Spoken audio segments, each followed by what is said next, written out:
Welcome, everyone. Good to see you all. Just quick introductions here. I'm James O'Donnell from Duet Dispatching Software. We're sort of a modern next-gen dispatching software. But today we're here to talk about Rachel. Rachel's an incredible NEMT owner. Just sold her business, grew it from 0 to 15 or 17 vehicles. Ran it for 17 years. Rachel's an expert in not only sort of growing NEMT services, but doing it profitably, and maintained a 30% margin or more sort of throughout. And she has some great tips for us on how to grow without using brokers, how to deliver sort of the best kind of service that justifies those higher prices. And again, Rachel, really excited to have you. So maybe we could kick things off talking a little bit about how you got into NEMT in the first place, because I know everyone comes in from a different angle. Sure. So I was a buyer for Kohl's corporate office. So that's kind of what I did prior to this. And my grandfather at the time was in renal failure and was terminal. So they had suggested dialysis. It might give us a little bit more time. So I lived an hour away from my grandparents. It wasn't something that I could just help with 3 times a week like he needed, and they couldn't afford transportation services. So that's what prompted me. I was looking at moving them in with me. And when I was looking around for transport, there was one NEMT company at the time in the county I lived in, and they suggested I sell my home and move closer to the city because they weren't going to accommodate. I was about 13 miles away from the major city. It was maybe 25 miles from the dialysis center. But so that was the answer that I had gotten, which was really upsetting and about as cold of an answer as you could get. It just prompted me to make a really huge life change. Unfortunately, it didn't help with my grandfather. He passed away 6 weeks after that diagnosis, but it catapulted me into a passion and something that I can help other families that are kind of navigating similar things. That's really good to hear. I always feel like there's some personal story. Like for me, with my grandmother was going to physical therapy and NEMT, and that's what got me interested. I ended up on the technology side, but I totally understand. So maybe you could give us just a little background on, Lakeshore Transportation is the company you built up over the years. Just a little bit on sort of, where you were located, sort of what the overall strategy was, and, your experience there, just to set the stage for the rest of the questions.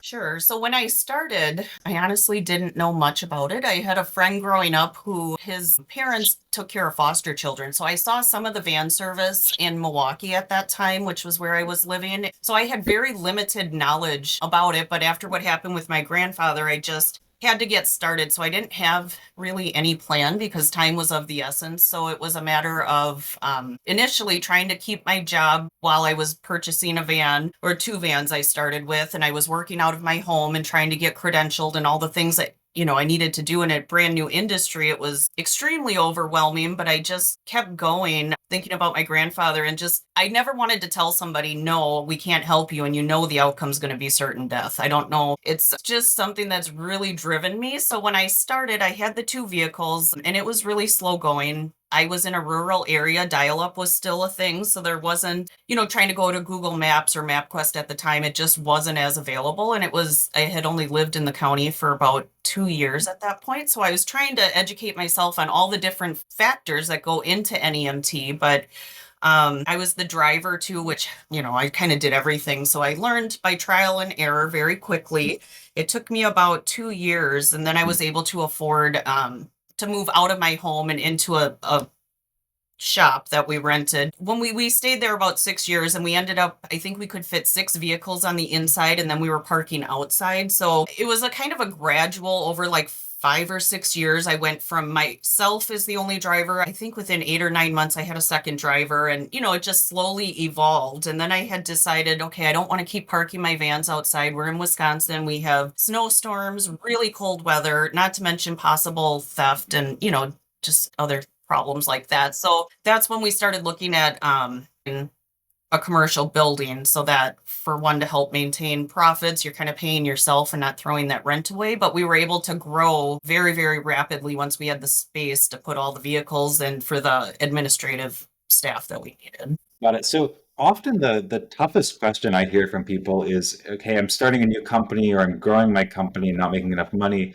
How do I price my trips? Could you tell us a little bit about how you thought about that and how that's changed, if at all, sort of over the years? For me, I started by looking at the competitor. So I kind of based a lot of what I did off of that one company that had given me the bad answer. When I started 17 years ago, NEMT was not as big of Mm, an industry as it is today. So there weren't a whole lot of competitors to look at or see their business model and try to emulate what they were doing. So that was sort of my starting point, but insurance is extremely expensive. And I had chose to start with two vehicles. My thought was if I had a breakdown, I'd have the backup vehicle, which is great, but then you're paying the insurance on both vehicles. When I started, it was different. We had the state patrol come out and do right. inspections, and then your registration for the vehicle was tied to the registration through the DMV. And if your insurance lapsed, it would, they would suspend your registration immediately. So then you wouldn't be able to operate. It was much stricter than what we see today as far as inspections and things like that. Yeah, I mean, personally, when I'm thinking about pricing, I always think like, okay, the first thing you do is, you call up all the competitors in your local area. You say, okay,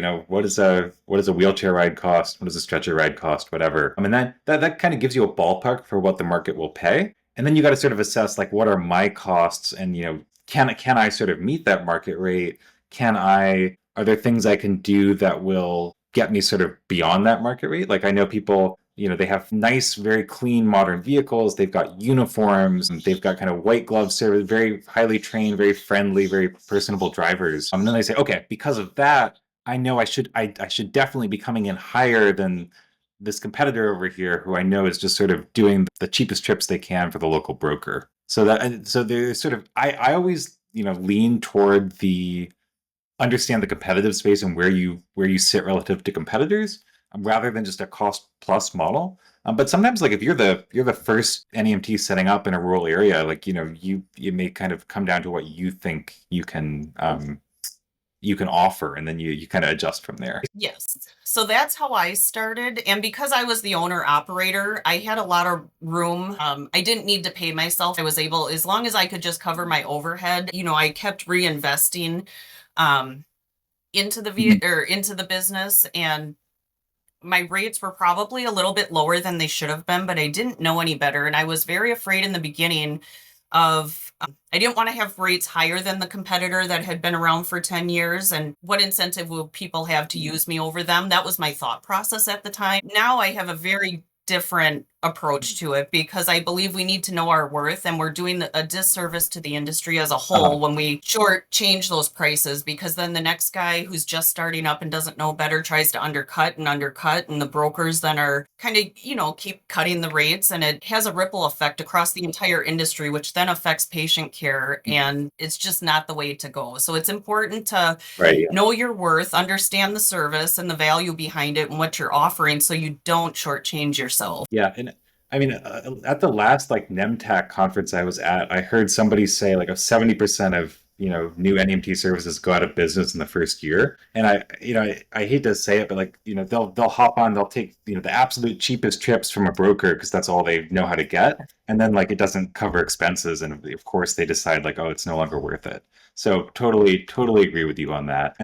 The gentleman who purchased Lakeshore Transportation, that was his mindset. He had heard like methadone trips and brokers, and so when he came in, that was his number one goal, because I don't work with brokers currently. And I tried to explain, you might get more volume, but you're working for less money. It's a much harder way to make profit than going about it the way I am. But a lot of people have the misconception that that's the only way to really make money in this industry, which just isn't the case. He's been 90 days, he's owned the business, and he's no longer trying to work with the brokers. He's understanding, they're offering 30 to 40% less than what our private rates are. And being in a rural area, we have a little more say in the rates. We're able to dictate the price, I guess, a little bit. And now that we have so much longevity, most providers don't question us on what we're charging, because we're not gouging. We're just trying to be fairly compensated. Yeah. So you've told me before that you think it's a mistake when people try to like just completely fill the schedule end-to-end trips. I'd love to hear a little bit more about sort of, what level of vehicle utilization you're aiming for, like how big of a gap you want between trips, and sort of, I mean, obviously that sets you up for being on time instead of sort of ripple effect being late, but what does that do for you as a business and a business owner at a high level? I never want to pack the schedule to be busy for the sake of being busy. It's kind of a fine line because you want to serve the community and people need rides and you want to provide them. But for me, quality and safety are paramount. So if I'm overworking my drivers and not allowing enough time, they're going to start speeding. Maybe they're not stopping all the way at the stop sign, or maybe they forget to put the fourth tie down on the wheelchair because they're rushing because they feel so overwhelmed. So, and then you have to think you could have an accident. Is the customer going to be happy? Do they feel like the driver was not attentive and not cautious or safe or pleasant because they're overwhelmed? So I am not somebody that's going to tell you just pack the schedule. And it kind of goes against human nature because I think when people are starting a new business, they're afraid. They need to make revenue. Obviously,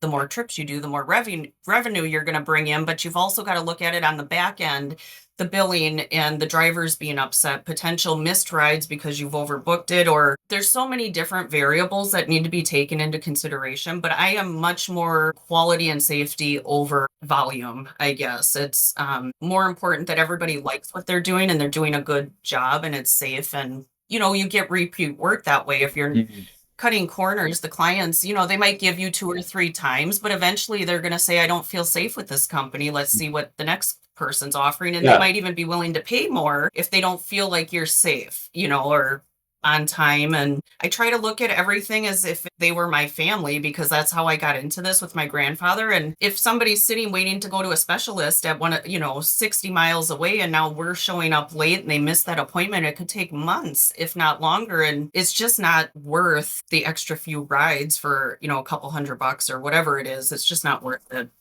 Yeah, and even on the payer side, like I was actually sort of sitting in on a business development call a Duet customer was making with a hospital the other day, and the hospital was like, we're people are waiting an hour and a half to get sent home. It's bad for them, it's bad for us. And we're happy to pay you more if you can show up, in 15 minutes or half an hour instead of sort of putting us off. Then even then, you say you come at 2 p.m., you show up at 3:30. So totally see that. Do you talk about sort of on-time performance in your marketing or business development? It's a given without saying this is what we do, and it's paramount that we show up on time. That's the entire premise of the business.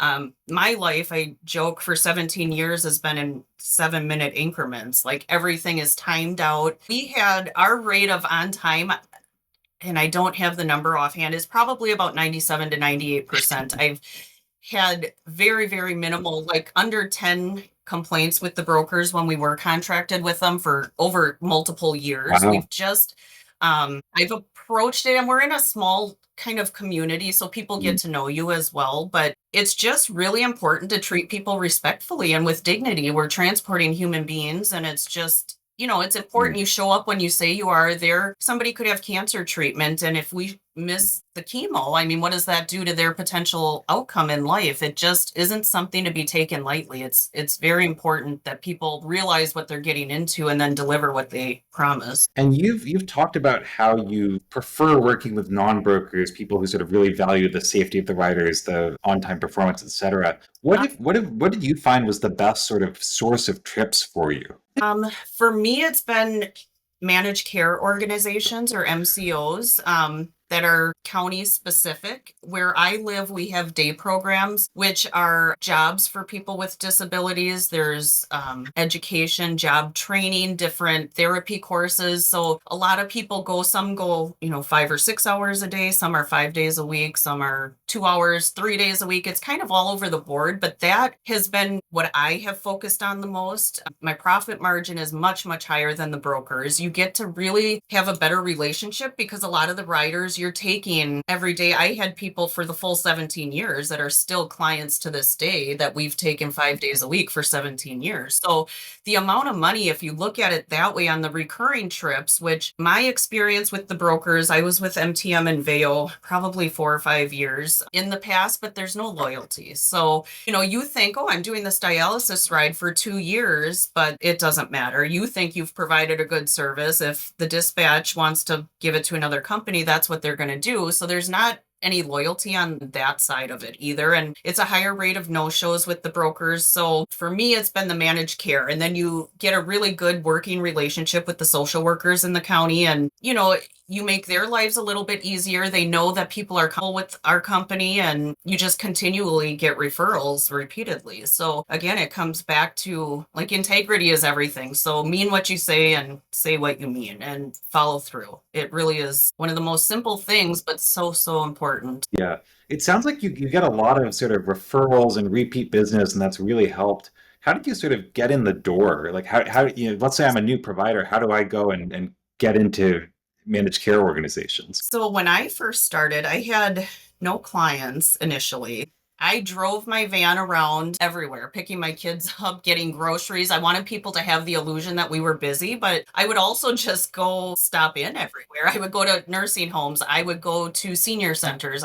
You name it, I went there. I dropped off homemade brochures and business cards, and I was trying to keep my costs down as much as I could, but people started to know who I am. So I think after a couple years of me being the driver and I'm the one on the phone, I'm the one billing, people just knew who I was. And it got to a point where they knew they could trust me. And if I said I was going to do it, I was going to do it. So it goes a long way, just integrity. I come back to that. That's really, your word is all you have. So it's important to not burn bridges, especially early on. And it's easy to do. Today, I would recommend people try to befriend some of their competitors, because maybe you can send referrals to each other, or you have a van breakdown. You might be able to help each other out so that your reputation's not on the line, because at the end of the day, our goal should be to serve our communities. So there's enough work for everybody out there. So I don't really subscribe to the scarcity mindset where we need to be cutthroat and undercut each other. And that's just not how I operate. So I would encourage people to talk to competitors, see if you can get an alliance and, just help both people out and serve the community at a higher level. Yeah, I've seen a lot of people, be very successful. Like they partner with a, competitor who is sort of somewhat overlapping service area, and then like they'll have a trip that they don't really want to take, but it's very, very sort of a good rate. They'll pass it over to the competitor, or a vehicle breaks down, as you said, and you can kind of help each other out there. And it's also good, like you don't want to be sort of trying to compete on price with the other person in your area. You want to sort of both be offering good service and working together when it makes sense to do so. So we talked about managed care organizations. What about sort of private pay, as in like I need my grandmother to go to physical therapy? Did you have many of those clients, and sort of how did you get them? Yes, we did quite a few. And it comes back to the nursing home facilities. So the same thing, I would go in, introduce myself, leave information, and, you eventually build up a reputation with them. And then people are going, they break a hip, they're in rehab for 6 weeks. So then we're transporting to physical therapy and for surgery. And, and maybe that same person a few years later falls and has another issue. And they remember, oh, Lakeshore was great. Let's go back and use them. It was a really good experience. And the social workers at the facility are constantly giving us referrals, because some places are long-term care, some are short-term, but there's always new people moving and, needing different things. So as long as you're on good terms with the social workers at the facilities, the hospitals, nursing homes, managed care, it goes a long way. And again, I keep coming back to this idea that you really, with your good service, you've sort of built up a good reputation. That's helped you maintain those good margins. How do you've had to raise your prices over the years for inflation, if nothing else. How do you manage raising prices without sort of bothering or damaging the relationship with your longstanding customers? So early on, I was a little bit afraid to raise my rates too much, and I should have. I thought, it's going to be bad service, or it's going to upset people, so I just tried to always make do, without more money. That's one side of the 30% margin, right? Is to justify and then deliver on the higher price. Of course, the other side is sort of keeping your costs reasonable. So I want to ask you about, what you do to keep, I guess, first of all, what is the biggest component of your costs? And, both when you were starting out and then sort of once you were up to the 10, 15 vehicle size. So insurance, I think, is the same for bigger new startups and established companies.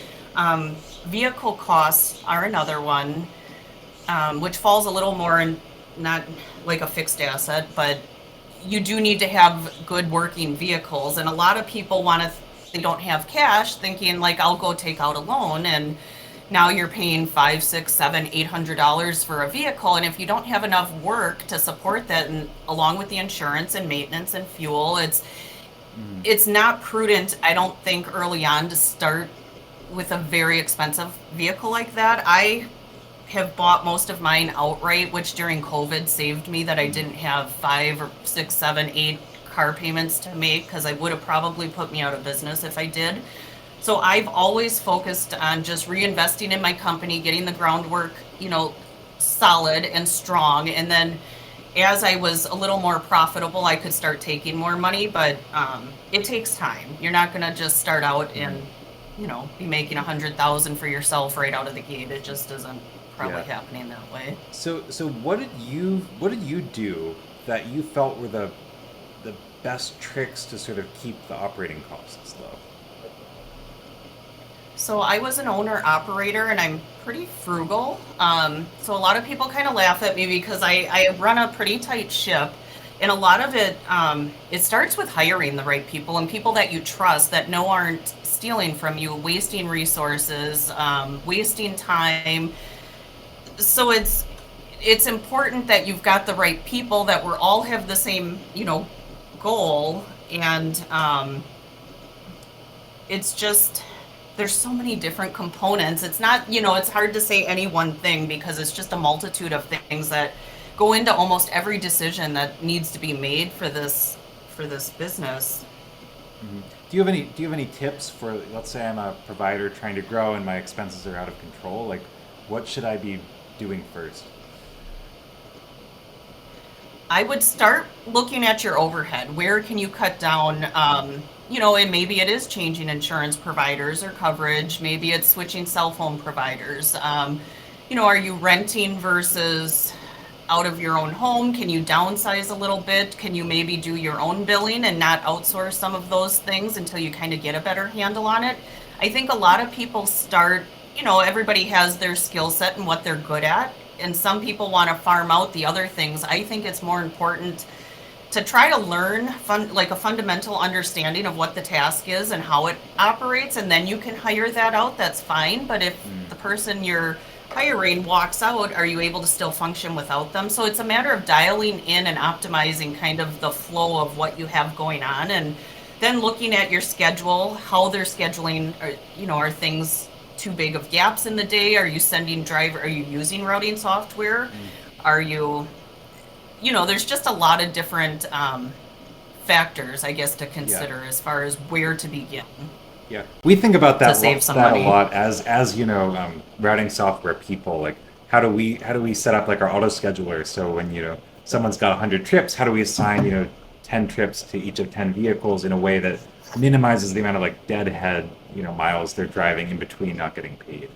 And I think there's a number of, I think like you generally once you get as an owner operator, you can figure it out in your head. Once you've got 2, 3, 4, 5 vehicles, I think there's a lot of benefit on the software side. And of course having an experienced dispatcher really helps, because someone which is you when you're starting out as the owner.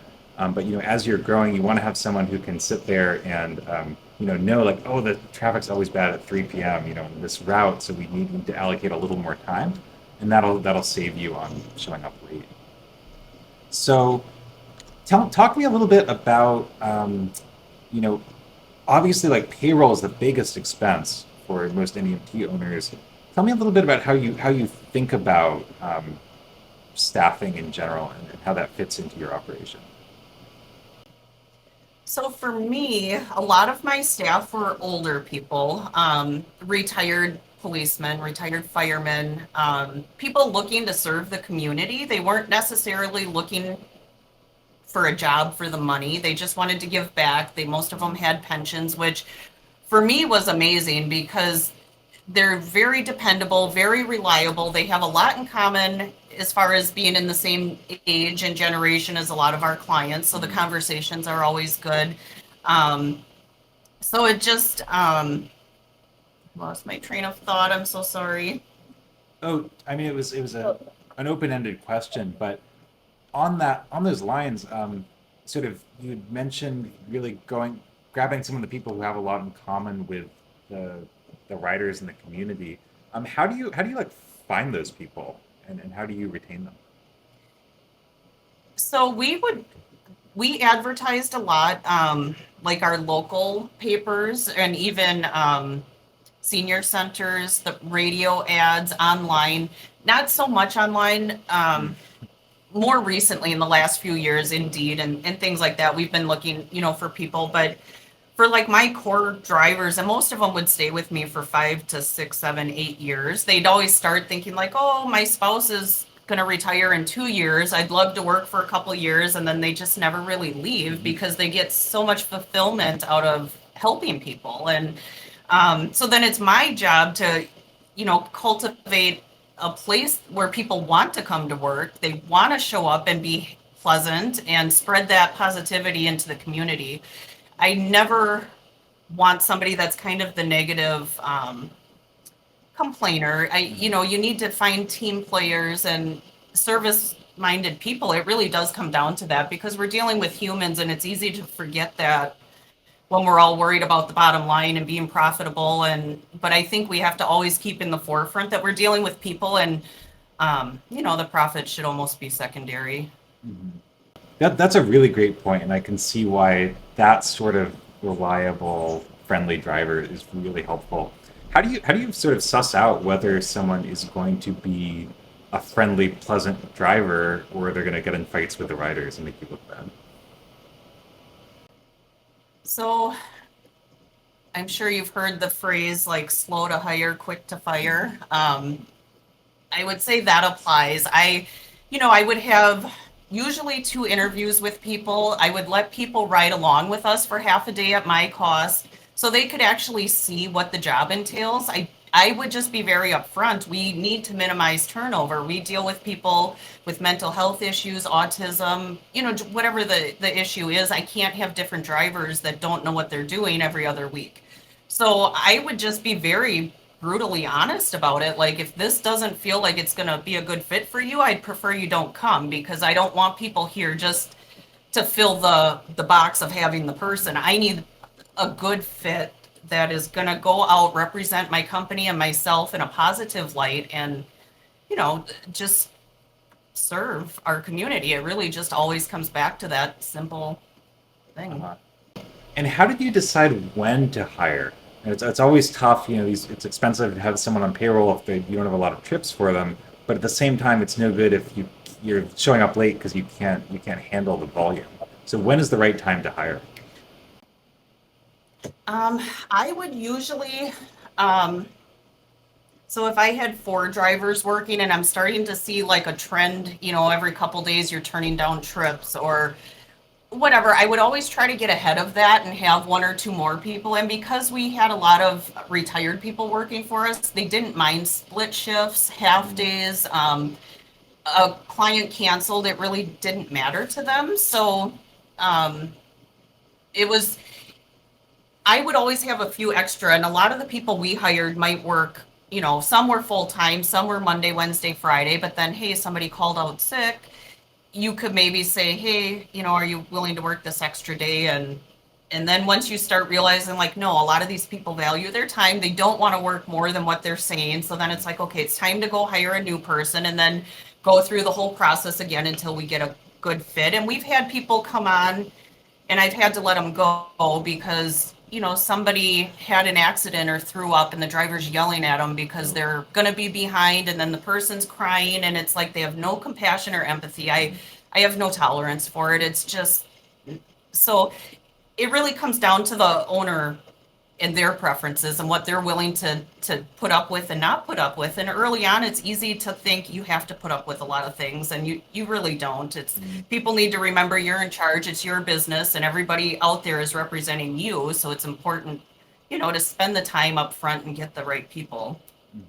So I think one of the most important parts of building the kind of great company culture you've described is having the right people, and picking carefully, hiring the right people, and quickly getting rid of the people who don't sort of present the friendliness and care that you're expecting your company to provide.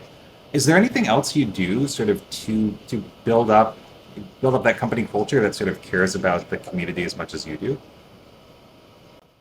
Um, We did incentives, raises. I mean, you want to pay somebody a fair wage to begin with. A lot of our staff was part-time. So vacations, we had some people that might go to Arizona for 2 months out of the year, and somebody else that's going to Italy for a month. And we could always accommodate that. That was the selling point that we had, because I want people to feel refreshed and recharged. And when they come back, they're going to have just an amazing attitude to project into the community, because Lord knows there's enough negativeness that we don't want to add to that. Um, so yeah, it's just important. It really comes down to what people are willing to tolerate and what they're not. Okay, and Scott has a question here. I swear Scott's not a plant. How much are you investing in forward-facing technology to aid in working with facilities or other market members? So I wasn't. I recently sold my company in March.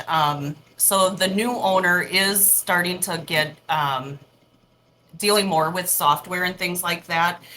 I chose to do the scheduling myself because I could control things, and I had a system that just worked. I had 14 to 15 vehicles on the road every day, and we focused on fixed routes. So it's a little bit different than the high volume one-on-one trips that you might do with a broker.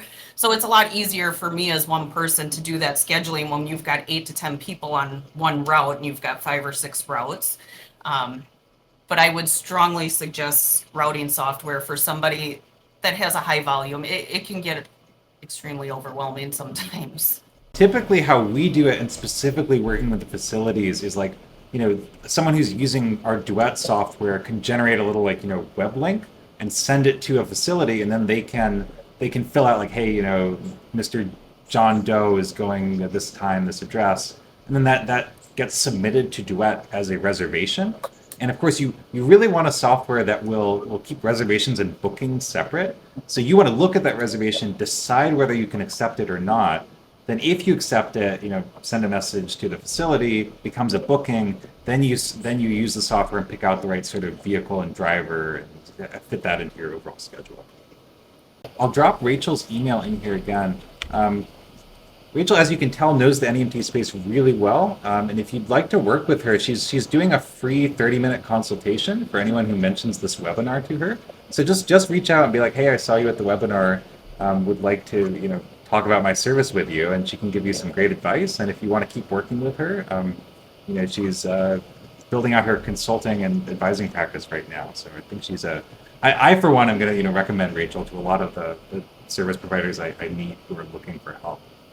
I'll also go ahead and shamelessly self-promote here.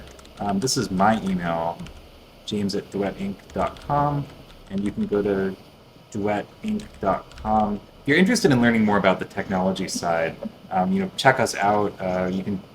Jing and I are happy to hop on a quick 30-minute demo with you and talk through what your service is like, what your needs are, and sort of see if we're a good fit. And if we are, great. If we're not, we can recommend other sort of technologies that might be a good fit for you. So let's see. Rachel, anything, or Jing, anything you guys want to hit that we haven't already covered yet? Yeah, Rachel, what's your sneakiest tip or something, or a really, really good trick you have for providers that you think most people wouldn't know? That you can make a really good living and have a great business without brokers. It's just not the only way to go about it, and it would probably be my least favorable option. Like, it would be a last resort. When I did work with them, I only set my availability at 10%, so it just sort of filled in my schedule. It was never my primary source of income. Yeah, I know some people Yes. who like working with brokers, but it's usually because either they are the only shop in town, and then the broker just pays whatever rate they want, or they're the sort of least preferred provider, and the broker calls up, service 1, 2, 3, and 4, and they're in service 5, and so it only gets to them when they're really desperate, they're willing to pay a high price, and then it's like, okay, yes, I will do an Ambi trip for $250. Okay. then they're paying you rates that are a lot more comparable or better than a managed care organization or something. Yeah. Great. Yes, that is true, but it's so few and far between, it seems, Yeah. for those lucrative trips to come in. Yeah. And what you said about sort of building a really good company culture and really building that repeat business really resonates. I think that's how you succeed long term in this industry. One of my mentors early on always said, "You're only as good as the people you surround yourself with." And as I've gotten older, it's just so true because you rely on your staff so much and you need, yeah, just to have competent people. And it's a reflection of, myself, the whole company. It just is a win-win for everybody. Yeah, Great. absolutely. All right. Well, we're coming up on time, so let's call it here. Thanks everyone for joining us. Thanks Jing. Thanks Rachel so much. Really informative, even for me as someone who's been in the industry for a while. Thank you. Thank you, Jing and James. I appreciate you both for having me.